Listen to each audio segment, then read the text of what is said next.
right, we're going to assemble the Oysters Rockefeller. The very first and most important thing about assembling this dish is making sure that you drain the oysters well. So as you can see, when the oysters come in, they're in a lot of liquid. That's their natural liquor. It's delicious, it's good stuff. But if we were to take these straight from the tub and start assembling our Oysters Rockefeller, we're going to end up with a very wet dish and a little bit too much of that moisture in there. So we want to drain them first. So take your oysters. You don't want to use, any other system for draining this. You really wouldn't want to use a colander. You need a lot of surface area to move this stuff around and make sure you can really get all the moisture off without beating them up too much. So I don't want to squish these down. I don't want to smash them. I just kind of want to move them around with my fingers.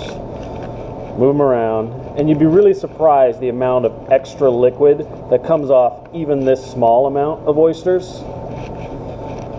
So you want to move them around, try to get as much of that extra water off them, and then just let them sit while you get the rest of your ingredients together. Leave them in here. You don't need to move these into a pan. The more of that extra moisture that comes off, the better. Again, even if you were to just take a look at this small amount, you can see the pretty large amount of liquid that is coming off of these. So again, the very first step you've got to do, you want to use 2 full hotel pans, 1 deep one perforated one. Obviously, when you guys prepping these up in advance, we're going to be doing more than this at a time. You should still be able to get plenty in here. Again, don't smush, just move them around. Assembling the cast iron baked Oysters Rockefeller. We got our oysters. They've been sitting over here for a little bit, probably about 5 minutes. They're nicely drained. We got our Rockefeller topping, we got our French bake, and we have our panko. So you want to grab your cast iron, take a look at it, make sure they're good and clean. You want these nicely oiled. Every cast iron we use, they should always be oiled before we use them. So just had a little squirt bottle of oil there, nice and easy, rub it in there. Especially for this dish where we're going to be taking it and cooking it directly on the flame. Very important that this is well oiled. Okay, so it's about somewhere between 8 and 12 oysters, generally, depending on the size. The proper spec for it comes out to about 5.5 ounces. But what you just really want to do, the most important thing to hit, is make sure you get a good coverage on the bottom here. So enough to cover the bottom, but not to really stack up. So we're just going for 1 layer of oysters. Good amount in there. Everybody's going to get a bite of oyster, but I can't see any of the bottom of the cast iron dish through it. So, got our layer of oysters. You want about 1 to 2 ounces of panko breadcrumbs. This isn't an essential flavor or texture ingredient in this dish.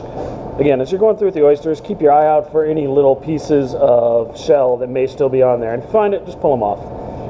Back to the panko. Not for flavor, not for texture, it's just that same liquor that we drained off. We're going to use these to absorb a little bit of that, again, to make sure that it's not too wet once we're done with it. So it's about 1 to 2 ounces. Basically, you just want enough. Make sure you get it all the way out to the edges, because that's where the majority of your moisture is going to end up when you first dig into this dish. Again, we're not trying to load this down, not trying to put too much of it on there, just enough to help us absorb that extra liquor. And again, you want to have this dish made up in advance. These things are going to sell like hotcakes. The more you have set up in advance, the better. Okay, so just enough panko on there to really try to help us absorb a little bit of that extra liquor. We take our French bake. The spec is for 4 ounces.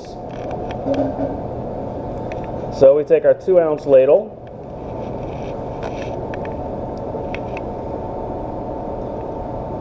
Once. Then twice. You probably notice I had the ladle a little over full. That's because a lot of it actually sticks to the ladle itself and doesn't come out.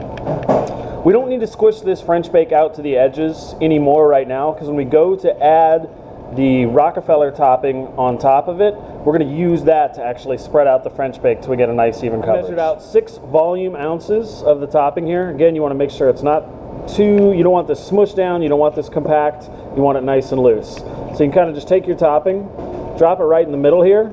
You see, as we push this topping out to the edges, the Rockefeller topping, we're also pushing the French bake out to the edges. Very important that you make sure this is a full 6 ounces of this topping. because if you don't, you're not going to have enough of that flavor in there. And this is what people are looking for. They want to see the bacon, they want the garlic, they want the cheese, all that flavor in there.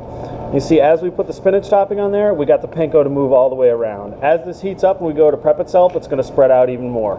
Again, you don't want to smush this down. You want to leave it nice and loose on top. You don't want, a little mounded dome.